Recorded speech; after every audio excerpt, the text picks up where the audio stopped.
तो हेलो दोस्तों, स्वागत है आपका बीपीएससी जीएस एकेडमी में। और देखिए, अच्छे मार्क्स के लिए कैसे आंसर लिखा जाता है, तो आज हम आप लोगों के साथ अनुभव शेयर करेंगे।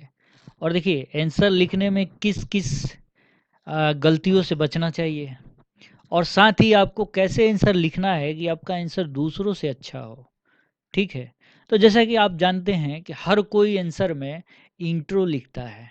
हर कोई क्या करता है, आंसर में इंट्रो लिखता है। और इंट्रो जो होता है, कुछ लोग क्या करते हैं, इंट्रो को ही बहुत बड़ा लिख देते हैं। तो आपका इंट्रो जो है बड़ा नहीं होना चाहिए बहुत। मैक्सिमम 8 लाइन लिखे आप इंट्रो के लिए, और मैक्सिमम 8 लाइन लिखे, इससे ज़्यादा आप इंट्रो ना लिखे। 7-8 लाइन लिखे इंट्रो के लिए। अगर फिर आपको कुछ लिखना है तो पैराग्राफ चेंज करके लिखे। जैसा कि आप देख रहे हैं, यहाँ पाल कला जो है, इसके बारे में आंसर लिखना है।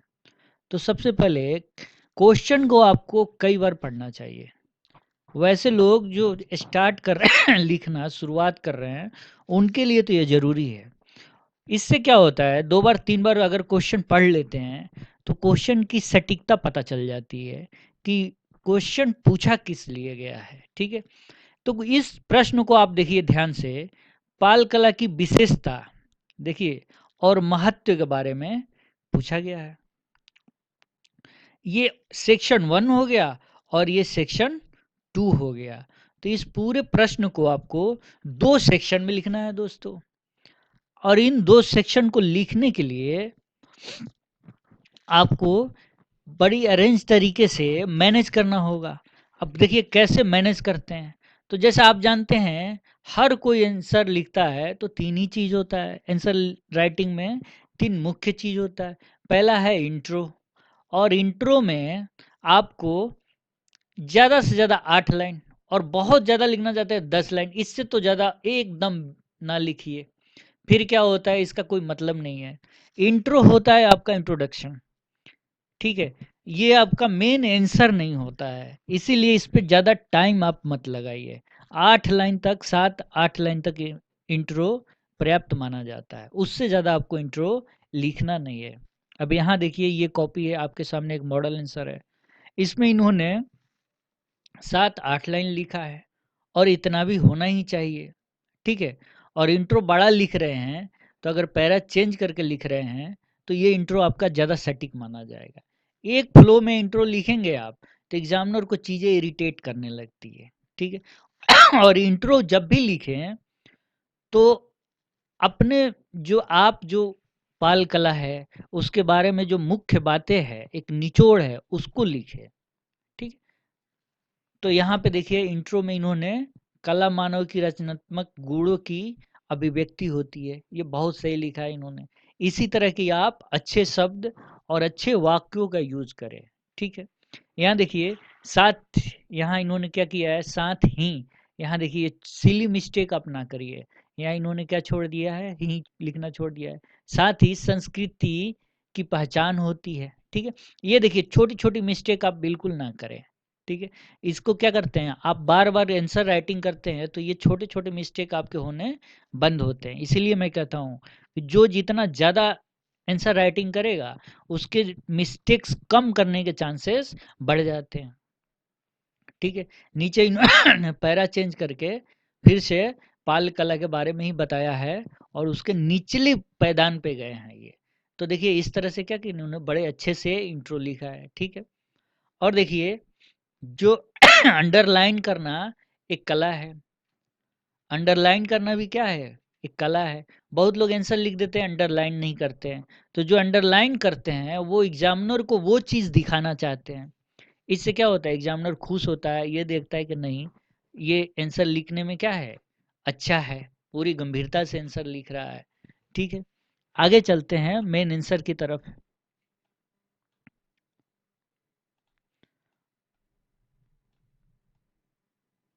अब देखिए, पाल कला में इन्होंने एक फ्लो चार्ट बनाया है, और बड़ा ही सही बनाया है। लेकिन देखिए, यहाँ इन्होंने इस चार्ट में क्या गलती किया है। इन्होंने देखिए, यहाँ पे ऊपर तो इन्होंने बॉक्स में डाला है, लेकिन इन्हें बॉक्स में डालना भूल गए। दोस्तों ऐसी गलती ना कीजिए, ये छोटी-छोटी चीज़ें जो हैं, ऐसी गलती ना कीजिए। इनको भी आप क्या कीजिए, बॉक्स में डालिए। इससे क्या होगा, आंसर जो होगा सही रहेगा, ये फ्लो चार्ट सही लगता है। बिना बॉक्स के फ्लो चार्ट बनाने से बचिए, ठीक है? आपको बहुत ही कम टाइम लगता है। इन सब को जो है आप बॉक्स में करने की कोशिश कीजिए, ठीक है? और पूरा जब आप कोई भी डायग्राम बना लें या फ्लो चार्ट बना लें, तो दोस्तों एक काम ज़रूर करें, पूरे डायग्राम को एक बॉक्स में ऐसे करके घेर दीजिए, ठीक है? इस तरह से क्या होगा, इस तरह से क्या होगा कि आपका ये फ्लो चार्ट या डायग्राम और अच्छा लगेगा। ये जो स्टैंडर्ड तरीका है, मैं वो बता रहा हूँ। इस तरह से आपको क्या करना है, एक बॉक्स में इनको डाल देना है। इससे क्या होता है, ये ज़्यादा अच्छे लगते हैं। और इसके नीचे आप जो भी चित्र या फ्लो चार्ट बना रहे हैं उसका इंडेक्सिंग कर दीजिए। जैसे इसको लिख दीजिए चित्र 1, इसको क्या कर देंगे आप, चित्र 1 लिख दीजिए यहाँ। इससे क्या होता है, आपका ये फ्लो चार्ट या डायग्राम ज़्यादा अच्छा महसूस होता है। तो दोस्तों एक एक दो दो नंबर कैसे जुटाते हैं, देखिए अच्छी कॉपी और जो जो थोड़ा कम क्वालिटी की कॉपी लिखी जा रही है, उनमें ज़्यादा अंतर नहीं होता है। उसमें बस इन्हीं सब गलतियों से या छोटी-छोटी अच्छी चीज़ें करेक्टनेस करने से क्या होता है, 2-4 नंबर बढ़ जाता है। और 2-4 नंबर अगर हर आंसर में आप गेन कर रहे हैं, तो दूसरों से आप 3 कॉपी मिला लीजिए, तो सब मिला के आप 40-50 नंबर दूसरों से आगे चले जाएँगे। ठीक है? अब आगे देखते हैं। इन्होंने क्या किया है, पाल कला को कई भागों में डिवाइड कर दिया है।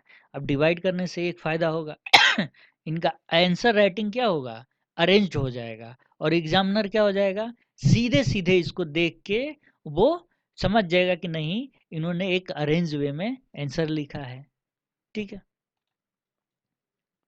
आगे चलते हैं। अब देखिए, कुछ लोग का ये तर्क है कि आंसर राइटिंग पैराग्राफ में लिखना चाहिए या पॉइंट्स में लिखना चाहिए। देखिए, कभी भी आप आंसर लिखिए, वो पैराग्राफ में इंट्रो के तौर पे ही लिखिए, ठीक है? जो पॉइंट्स आप देते हैं, तो पॉइंट्स से एग्जामिनर को ये लगता है ये चीज़ें पता है। अब यही चीज़ें आप पैरा में लिखेंगे, उससे क्या होगा, उसमें से आपकी वो विशेष चीज़ नहीं खोज पाएगा जिसको वो खोजना चाहता है। ठीक है? अब जैसे स्थापत्य कला हो गया, स्थापत्य कला में जो है इन्होंने चीज़ें लिखी है कि स्थापत्य कला में क्या-क्या था। जैसे महाविहार, स्तूप, चैत्य, इन्होंने लिख दिया है। ठीक है? हालाँकि इनको यहाँ पे अंडरलाइन करना चाहिए, ठीक है? हालाँकि बहुत लोगों को टाइम नहीं मिल पाता है, अंडरलाइन नहीं कर पाते हैं, तो उससे जो है, हल जब भी आपको टाइम मिले तो करना चाहिए। ये सब आप टाइम मैनेज कैसे कर सकते हैं, जब ज़्यादा से ज़्यादा आप आंसर लिखेंगे, ठीक है?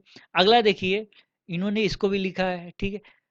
तो इस तरह से ये अरेंज वे में लिख रहे हैं, ठीक? नेक्स्ट पेज पे चलते हैं।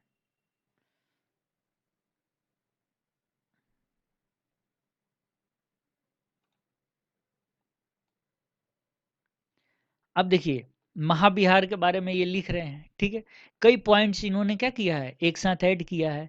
और ज़्यादा से ज़्यादा आप पॉइंट यहाँ लिखते हैं, तो ज़्यादा से ज़्यादा आपको मार्क्स मिलेंगे, ठीक है? ये देखिए, तो कई सारे पॉइंट्स इन्होंने ऐड कर दिया है। एट लास्ट क्या किया इन्होंने, बिहार का क्या कर लिया इन्होंने, चित्र बना दिया है। अब इनको क्या करना चाहिए, इसको एक बॉक्स में बंद करके इसकी इंडेक्सिंग कर देनी चाहिए, ठीक है? और यहाँ कोने में लिख दीजिए चित्र 2, यहाँ कोने में लिख दीजिए चित्र 2, ठीक है? इससे क्या होता है, ज़्यादा आपका आंसर अरेंज वे में लगता है, और ये आपका डायग्राम हो या फिर फ्लो चार्ट हो, ये अच्छा प्रतीत होता है, ठीक? नीचे चलिए। अब फिर इन्होंने क्या लिखा है, स्तूप के बारे में लिखा है। और स्तूप में जब लिखा इन्होंने, तो फिर वही सारे बहुत सारे पॉइंट इन्होंने पुट कर दिए हैं। अब देखिए, इन्होंने यहाँ जो है पैरा में लिखने का कोई मतलब नहीं है, क्योंकि स्तूप की आप क्या बता रहे हैं, विशेषता बता रहे हैं, कैरेक्टर बता रहे हैं। तो ये क्या हो गया, स्तूप को ऐसे लिखना अच्छा होगा, ठीक है? और यहाँ इन्होंने वो बना दिया है, तो इसको छोटा सा बॉक्स में आप भर दीजिए, ठीक है? अब कुछ लोग कहेंगे सर इतना टाइम मिलता नहीं है, तो माफ़ कीजिएगा, इसीलिए तो आपको ज़्यादा से ज़्यादा टेस्ट लिखना चाहिए कि आप ये सब काम ज़्यादा अच्छे से कर लें, ज़्यादा टाइम मैनेज अच्छे से कर लें। अगर आप टाइम मैनेज कर लें और ये सब चीज़ें कर देते हैं, तो आपका क्या होता है, आंसर ज़रूर बेटर होगा और मेरी दावा है इससे ज़्यादा नंबर मिलता है। और मैंने बहुत सारे लोगों को कॉपी देखा है जो इस तरह से छोटी-छोटी जो है आप क्रिएटिविटी लाते हैं, उनको मार्क्स ज़रूर ज़्यादा मिलता है। ठीक है? इसी तरह से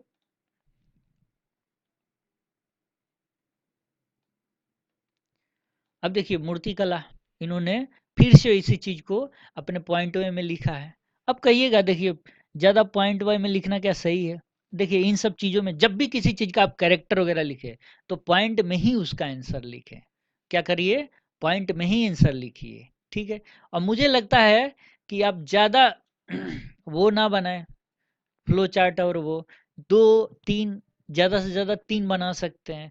ज़्यादा फ्लो चार्ट और वो बनाने से क्या होता है, एग्जामिनर को लगने लगता है कि ये केवल स्पेस घेर रहा है, ज़्यादा पेज में लिखने की कोशिश कर रहा है। तो दोस्तों ये सब भी आपको ध्यान में रखना होगा। तो दोस्तों इन्होंने जो ये फिगर बनाया है, छोटा बनाया है, उसके बगल के स्पेस को क्या किया इन्होंने, यूज़ कर लिया है।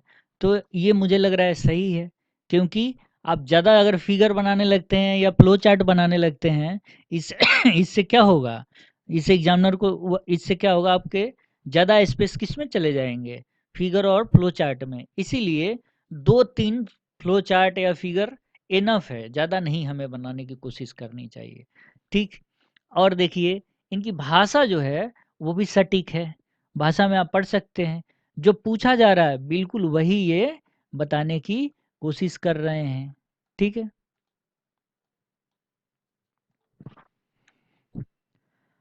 आगे चलते हैं।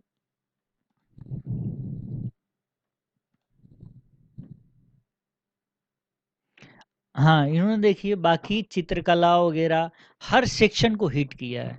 अब देखिए सबसे बड़ी बात इस आंसर में क्या है कि जो पूछा जा रहा है उसी को ये कंटेन कर रहे हैं। ठीक। तो इनका आंसर देखिए आप पॉइंट वाइज भी पढ़ेंगे तो आपको सटीकता इसमें दिखेगी। इसी तरह आपको सटीक आंसर लिखने की कोशिश करनी है। ठीक है, आप देख सकते हैं। और जब आप अच्छे से लिखने की कोशिश करेंगे, ज़्यादा पॉइंट वाइज आप पढ़ के चीज़ें समझ लेंगे, तो इससे क्या होता है आपके कॉपी में वो चीज़ें दिखने लगती है। ठीक है। अब देखिए ये क्वेश्चन के दूसरे पार्ट में महत्व पे प्रकाश डाल रहे हैं।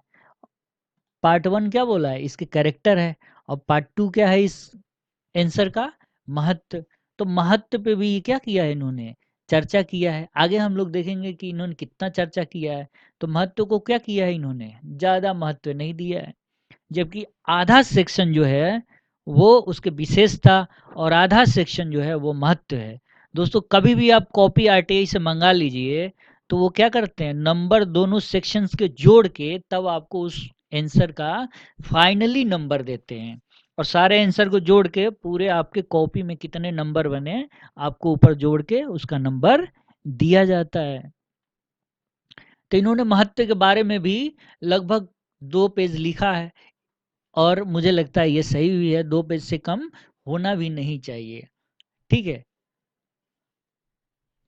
और इन्होंने क्या किया है देखिए आंसर में क्या है, जैसे कुछ इन्होंने गलतियाँ किया, जैसे ये इन्होंने काटा है, ये सब रफ टाइप का इन्होंने वर्क कर दिया है, ये सब बिल्कुल नहीं कीजिए। थोड़ी सी गलती भी हो जाए तो उसको काटने की आप कोशिश ना कीजिए। इससे क्या होता है आपकी कॉपी खराब हो जाती है और इमेज कॉपी की थोड़ी सी डाउन हो जाती है। तो जब लास्ट में वो नंबर देते हैं तो ये सब भी देखते हैं कि कितना साफ सुथरा लिखा है। अगर इनसे आप बचेंगे तो क्या होगा, आपकी कॉपी ज़्यादा साफ दिखेगी। तो कॉपी को साफ सुथरा रखने की कोशिश कीजिए। ठीक।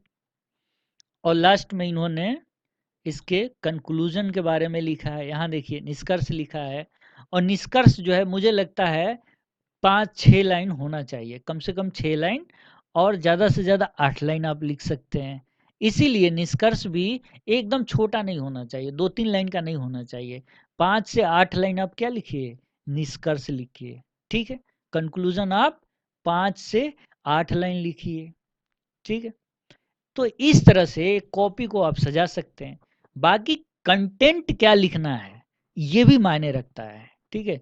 तो कंटेंट को आप हरदम आंसर क्वेश्चन के कोडिंग रखने की कोशिश कीजिए। तो दोस्तों इस तरह से छोटी-छोटी जो है आप क्रिएटिविटी लाके अपने आंसर को कंसाइज़ करके, एक्यूरेसी लाके, ये सब करके आप क्या कर लेंगे? ज़्यादा नंबर गेन कर लेंगे, ठीक है? और मेरा हर स्टूडेंट से जो भी मेंस लिख रहा है, उससे एक रिक्वेस्ट है कि वो ज़्यादा से ज़्यादा आंसर लिखने की कोशिश करे। और देखिएगा आपका आंसर हर आपका जो है एक्यूरेसी और आंसर लिखने का तरीका डेवलप होता चला जाएगा जैसे-जैसे आप आंसर लिखेंगे, ठीक है? तो दोस्तों जिनको भी हमारा वीडियो पसंद आए, वो हमारे चैनल को लाइक करें, सब्सक्राइब करें तथा शेयर कीजिए।